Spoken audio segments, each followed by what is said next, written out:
21절까지인데요. 15절까지만 교독을 하겠습니다.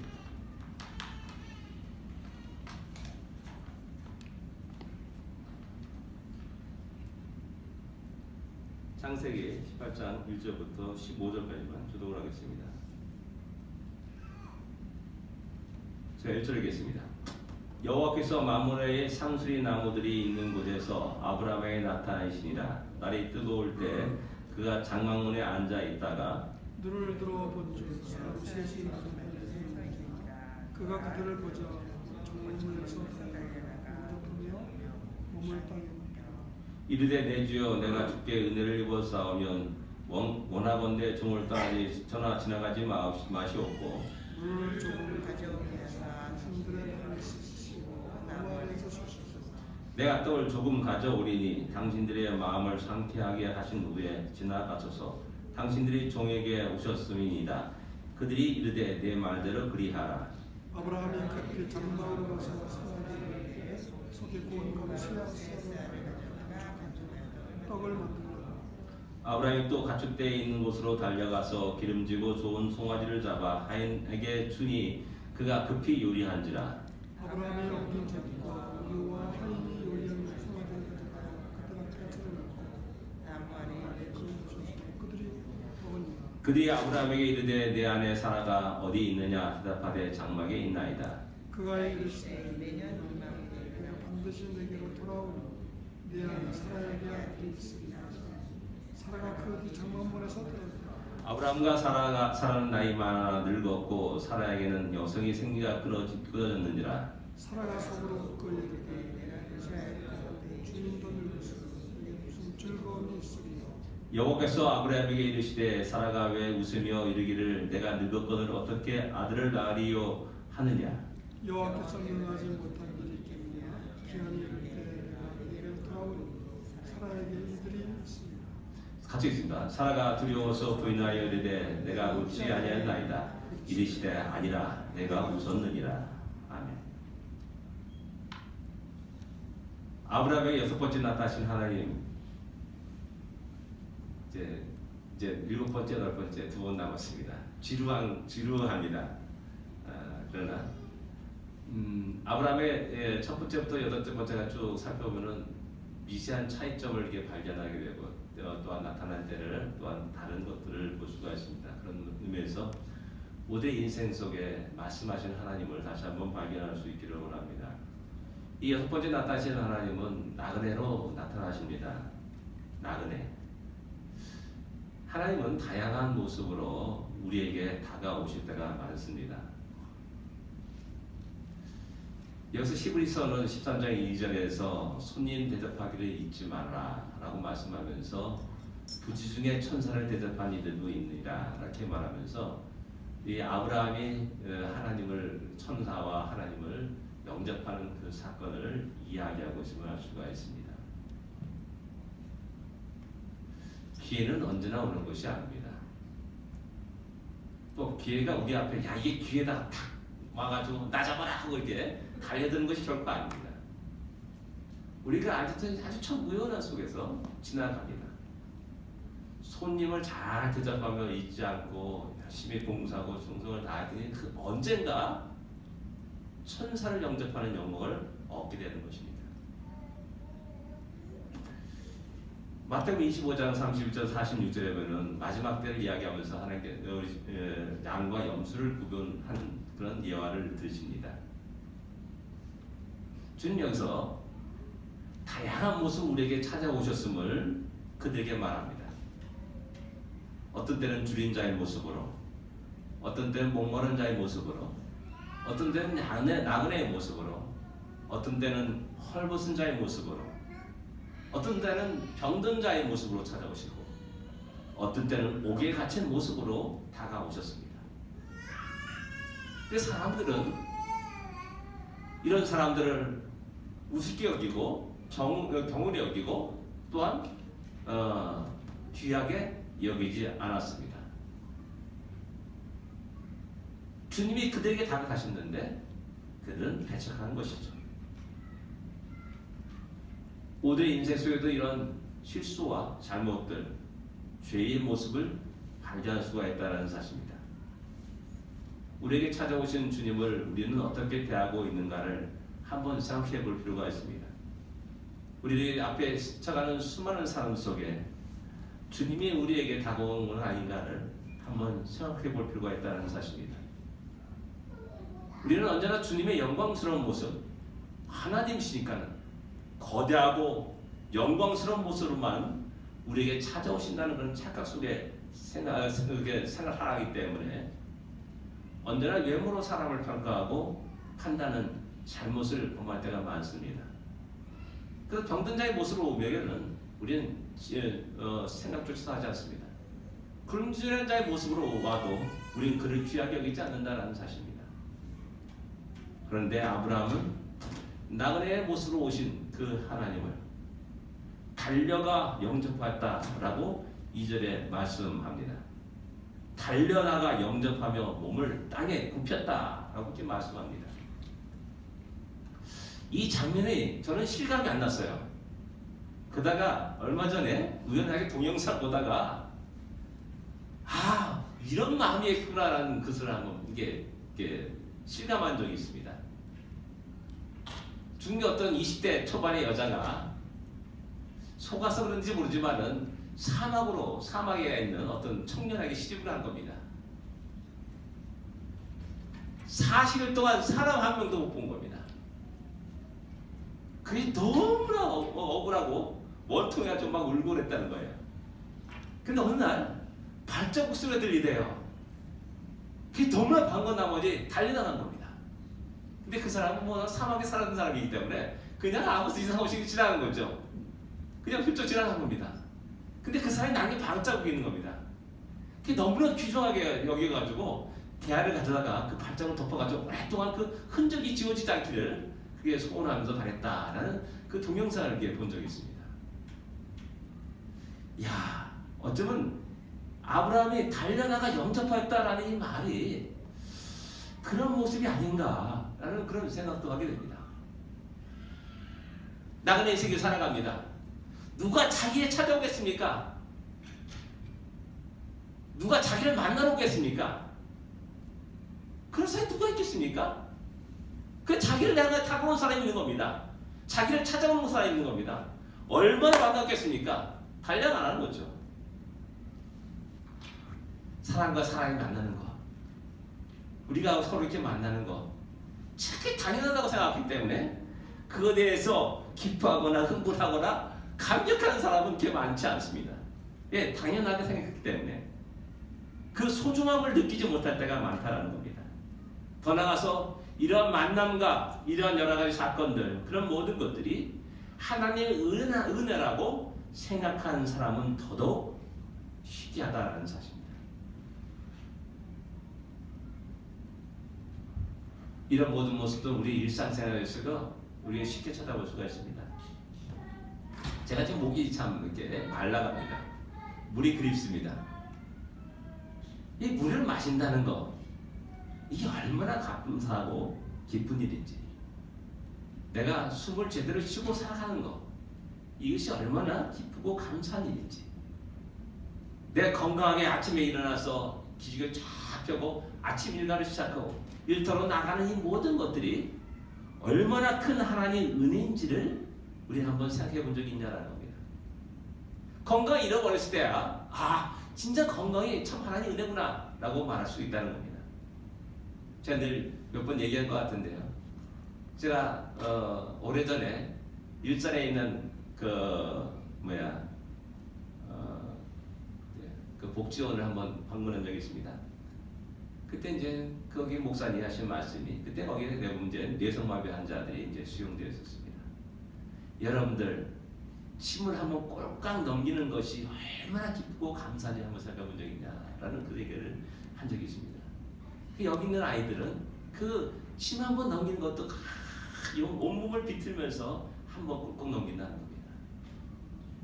우리 평소에 일어나는 이러한 일들, 사람과 사람이 만나고 사람이 나를 찾아오고 하는 이런 것에 대해서 흥분하고 감격하지 않는 모습, 그것을 하나님 은혜라고 생각하지 못하는 그런 모습, 무영악한 모습 속에서 우리는 살아갈 때가 많다는 사실입니다.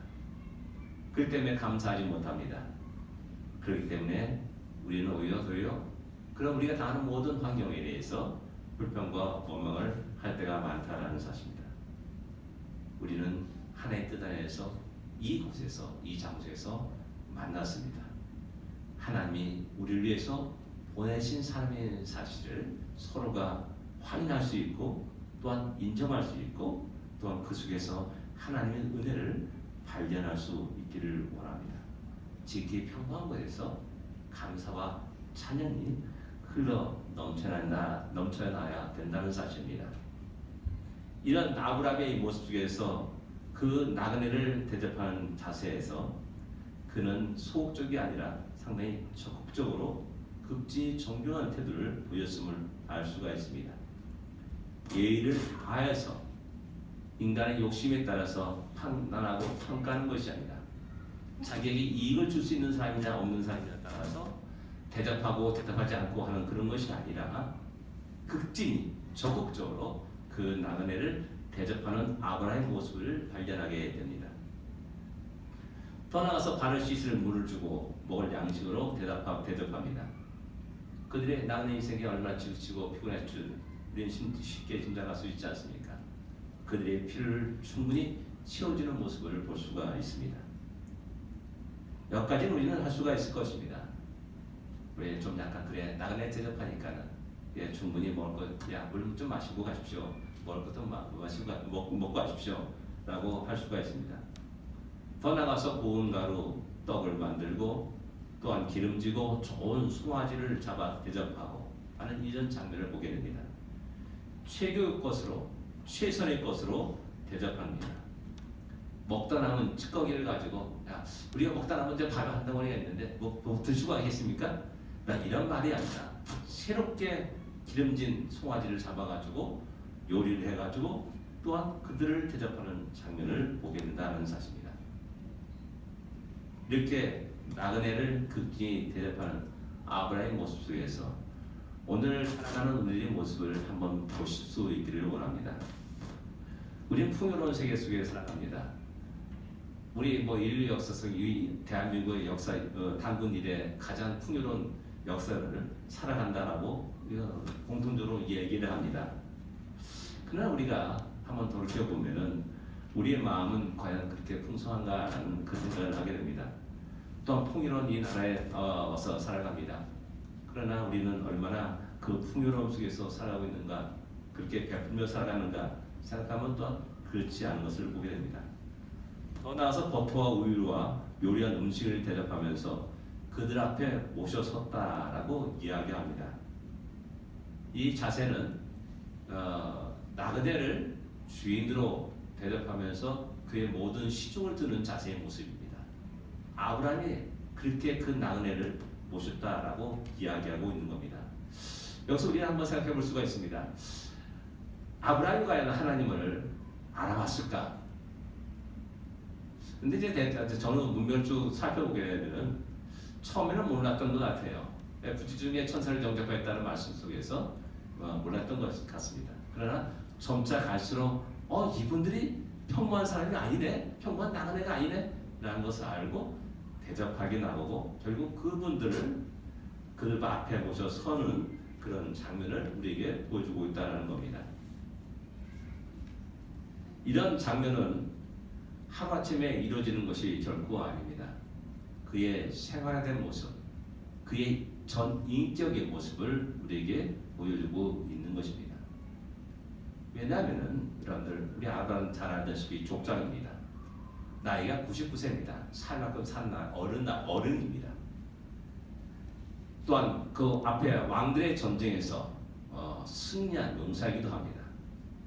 충분히 교만할 조건들을 다 갖춘 사람입니다. 나그네를 평가하면서 자기의 도움이 될 만한 사람인가 아닌가를 판단하며 대접할 수 있는 그런 사람이기도 합니다. 근데 이와 같은 사람이 모셔서서 서 있는 자세로 종의 모습으로 섬기는 자세로 그 나그네를 대접하는 그 모습은 그의 모든 것들을 우리에게 보여주고 있다는 겁니다. 이와 비교해서 롯은 어떠합니까? 19장에 가면 롯의 모습을 우리에게 보여주고 있습니다. 그도 저녁 시간에 두 천사를 발견하고 일어나서 영접하여 땅에 엎드려 절하고 그들을 집으로 들어와서 발을 씻기고 주무시고 일찍 길을 떠났어라고 말합니다. 여기까지는 아브라함과 다르지 않았습니다. 똑같은 모습이었습니다. 그러나 그 천사를 대접한 것은 무교병이었다는 사실을 성경은 우리에게 이야기해주고 있습니다. 무교병, 우리 잘 알다시피 맛대가리가 하나도 없습니다. 맛에 대가리가 없습니다. 맛이 하나도 없는 겁니다. 참 안타깝습니다. 무교병 그냥 밀가루 반죽해가지고 그냥 부어가지고 이제 드린 겁니다. 아브라함이 우유와 버터, 발치슨 물들, 가장 기름진 송아지를 잡아가지고 대접하는 것과는 완전히 정반대의 모습이라 할 수가 있습니다. 자, 소돔과 고모라 그 시대의 가장 화려한 도시입니다. 성입니다. 풍요로운 도시입니다. 말했듯이 에덴 동산 같다라고 롯이 생각하여서 그 땅을 선택하고 그 땅으로 옮겼습니다. 그런데 안타깝게도 그 속에 살아가는 롯은 점점 각박하게 되는 모습이 아닌가 하는 그 생각을 하게 됩니다. 자기 자신도 알지 못하게 그렇게 물들어 갑니다. 치열하게 살아가는 모습들, 그 속에서 영적인 황폐된 모습들, 그를 그대로 적나라하게 들여내주는 것이 무교병이 아닌가 하는 그런 생각도 하게 됩니다. 제가 예전에 한번 자전거 여행을 한 적이 있었습니다. 온양온천 거기서 자전거를 타가지고 당진 저기 삼봉이라는 곳에 전도부락이 있습니다. 거기까지 자전거를 타고 한여름에 가장 무더운 날에 한번 자전거를 타고 한번 가본 적이 있습니다. 돈도 한 푼 없었고요. 이제 아무 준비도 없이 그냥 맨몸으로 그냥 간 거린 거예요. 갈 수 있을 때 해가지고 가다가 너무나 힘들어가지고 목마르죠. 배는 고프죠. 아주머니 좀 물 좀 한 그릇 주시겠습니까? 라는 이 말을 못 하겠더라고요. 왜냐? 저는 서울에 사는 사람이기 때문에 가게 하나 사도 껌 하나 사야지만이 뭔가를 부탁할 수 있다는 그것이 아니 몸에 밴 사람입니다. 그래서 목말라도 그냥 달려간 겁니다. 근데 도저히 견딜 수 없었어요. 그래서 조심스럽게 아주 미안한 마음으로 가게 앞에 가지고 아주머니 물 한 잔 좀 주실 수 있습니까? 아주 작은 목소리로 딱 했는데 다른 목소리 이만한 바가지에다가 턱하게 갖다 마음껏 마시라고. 거기서 내 자신이 얼마나 부끄러웠는지를 다시 한번 생각하게 된 겁니다.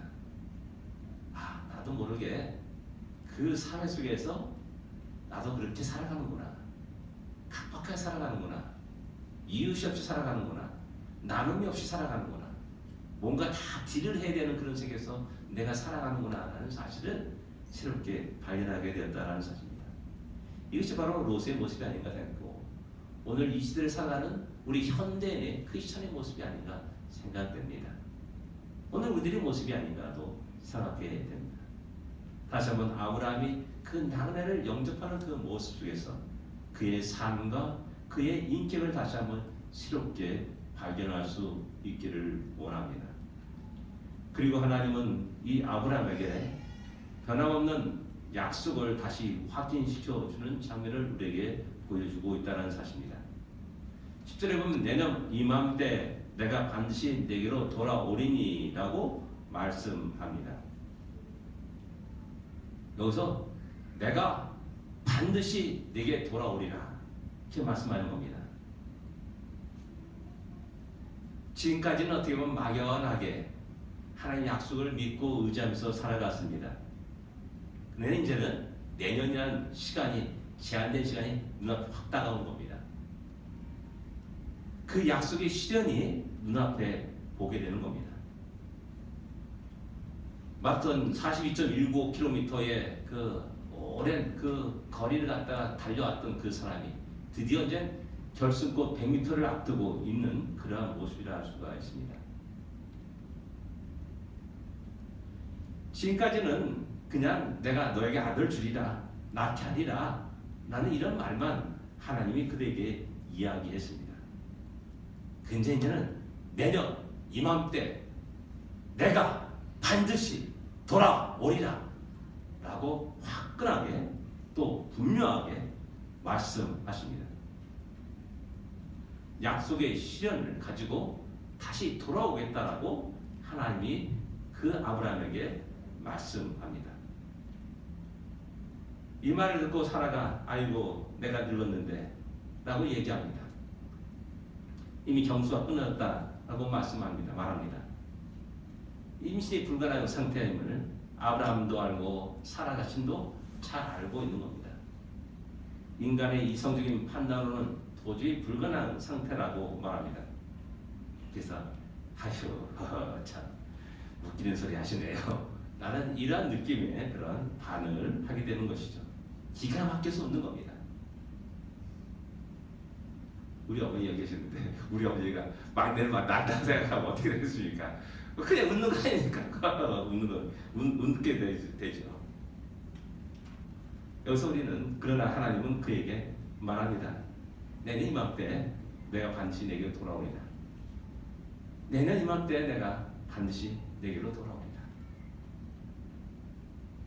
생각해 보십시오. 우리의 현실이 어떻습니까? 과연 하나님 약속이 이루어질 것이라 생각할 수가 있습니까?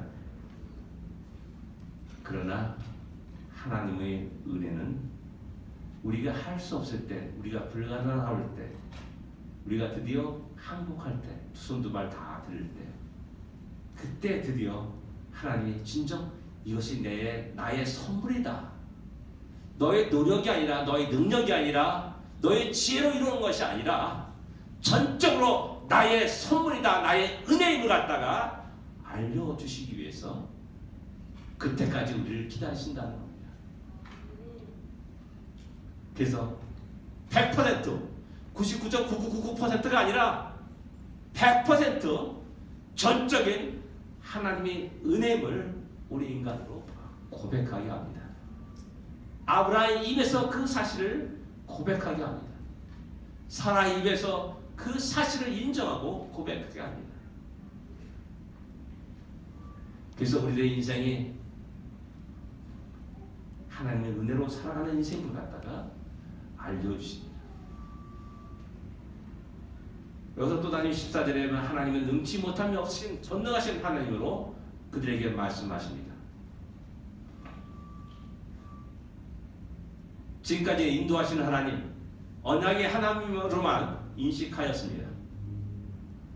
근데 다섯 번째 나타나신 하나님은 아브라함 인생과 삶 속에 계획하시고 당신의 전능하신 능력을 보여주시는 하나님으로 등장합니다.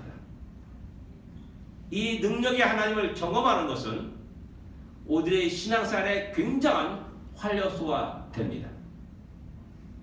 오늘날 우리가 지치고 피곤하고 몸이 건조한 신앙생활을 하는 이유가 무엇이겠습니까? 이것은 바로 능력의 하나님을 만나지 못하기 때문에 그렇습니다. 이 능력의 하나님을 만나지 못한다는 의미는 역으로 생각하면 여전히 나는 내 능력과 내 지혜로 내 인생을 개척하며 발버둥치며 살아간다는 것을 의미합니다. 오늘 현대 과학 문명이 우리를 그렇게 이끌어가고 있고 그렇게 우리를 만들어가고 있습니다. 병이 났습니다. 당연하게 의사를 찾아가고 약국을 찾아가고 병을 낳고 그 약을 먹는 것이 지극히 상식적인 일이라는 겁니다. 근데 성경 말합니다. 아사왕을 향하여서 발에 병이 났을 때 그가 하나님께 나가지 아니하고 먼저 의사를 찾아갔다는 사실을 정확하게 기록하고 있습니다. 내 능력과 인간의 지혜와 권능으로 모든 일들을 행할 수 있다라는 이 생각이 우리를 지배하기 시작하는 겁니다. 그 속에는 하나의 능력이 나타나지 않습니다.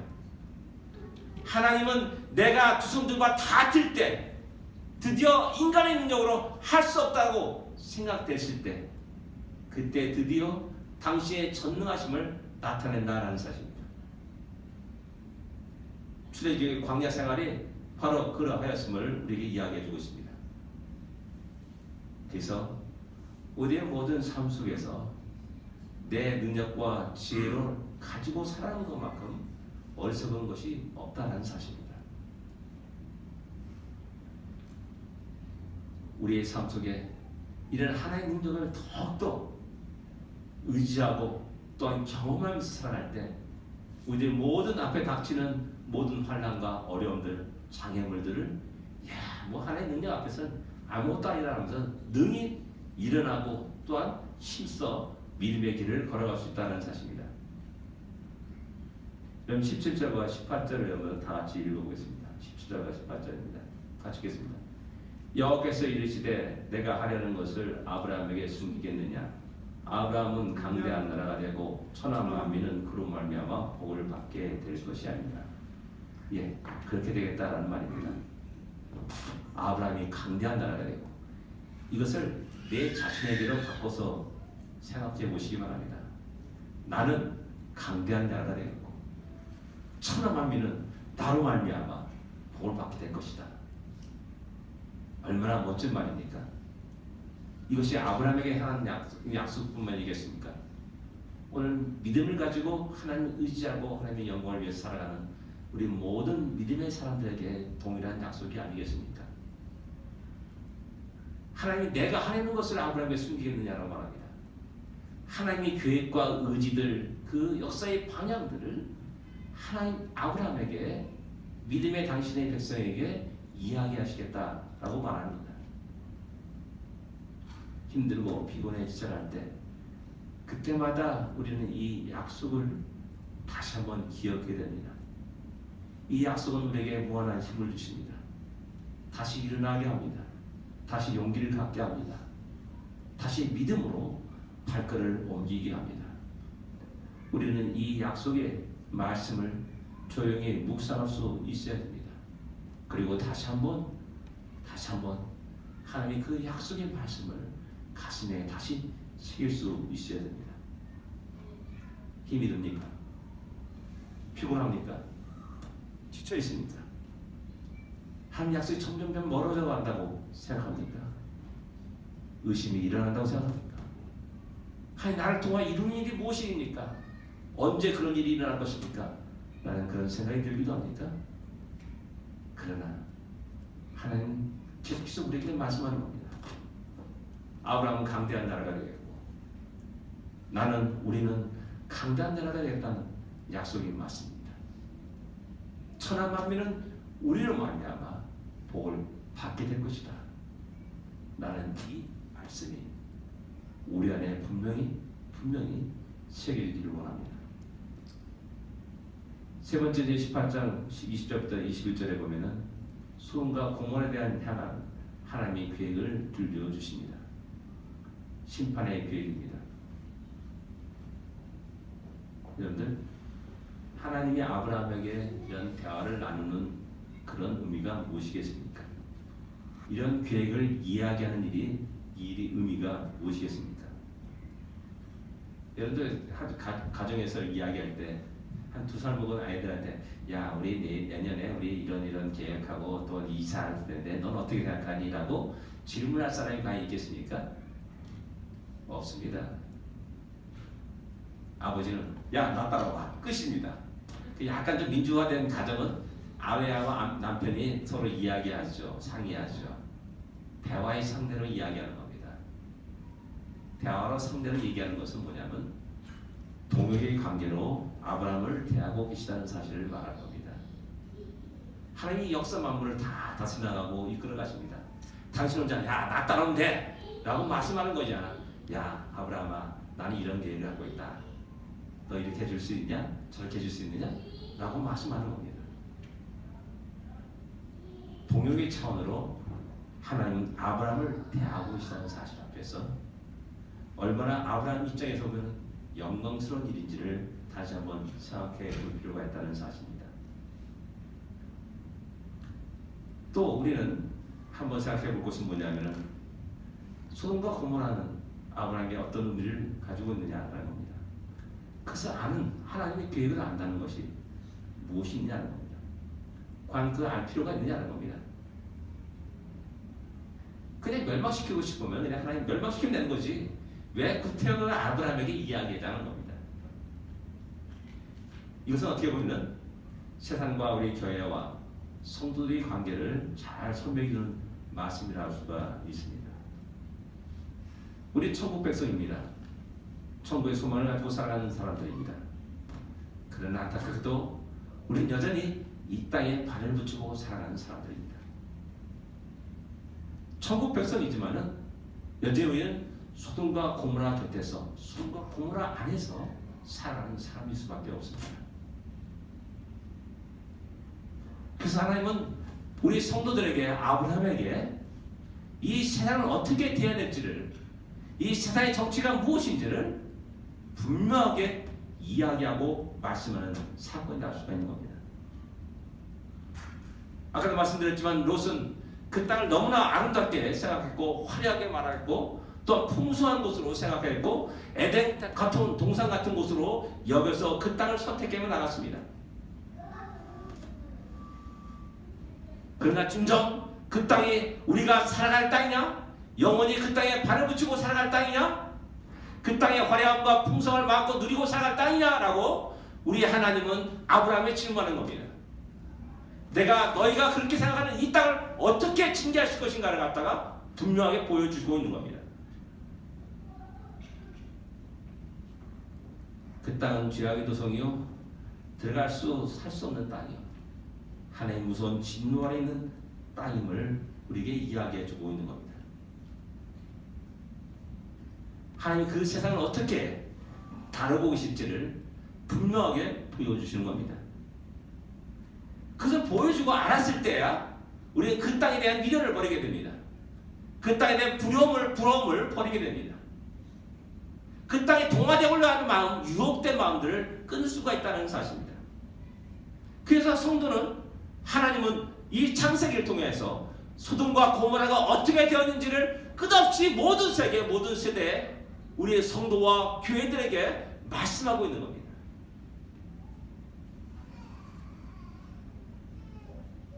그리고 아브라함은 그 땅을 위해서 기도하는 모습을 이어서 우리에게 보여주고 있음을 알 수가 있습니다. 50명의 의인이 있으면 어떻게 됩니까? 45명이 있으면 어떻게 됩니까? 40명의 의인이 있으면 어떻게 됩니까? 그래도 뭘 하시려고 합니까? 10명의 의인이 있으면 어떻게 하시렵니까? 그래도 뭘 하시려고 합니까? 라고 아브라함은 간절히 하나님께 간구하고 기도하는 모습을 보여주고 있습니다. 여기서 교회가 세상을 향한 무엇을 할 것인가를 우리에게 보여주고 있는 겁니다. 하나님 나를 왜 이곳에 보내주는가? 왜 이 죄악된 세상에 머물러 계시게 하는가? 나로 하여금 왜 소돔과 고모라 같은 이 세상 속에 살도록 하셨는가? 그에 대한 의문에 대한 대답이 나오는 겁니다.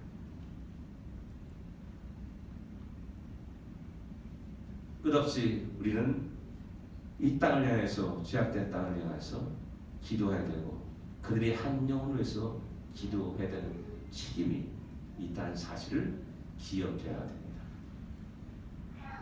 그 죄악을 멀리해야 되고 떨어버려야 되고 유혹되지 말아야 될 책임이 우리에게 있습니다. 그러나 또한 우리는 그 땅을 향하여서 달려가야 되고 생명의 복음을 증거해야 되고 생명의 복음을 전해야 될 책임이 있다는 사실도 우리는 있어는 안 됩니다. 그 땅의 사람들이 너무나 흉폭하고 죄악된 사람들이기 때문에 멀리해야 되고 또한 물들지 말아야 될 책임이 우리에게 있습니다. 그러나 그 영혼도 하나님이 사랑하는 영혼임을 깨닫고 그들을 위해서 기도하고 그들에게 생명의 복음을 증거해야 될 책임이 우리에게 있다는 사실을 또한 결코 있어서는 안 됩니다.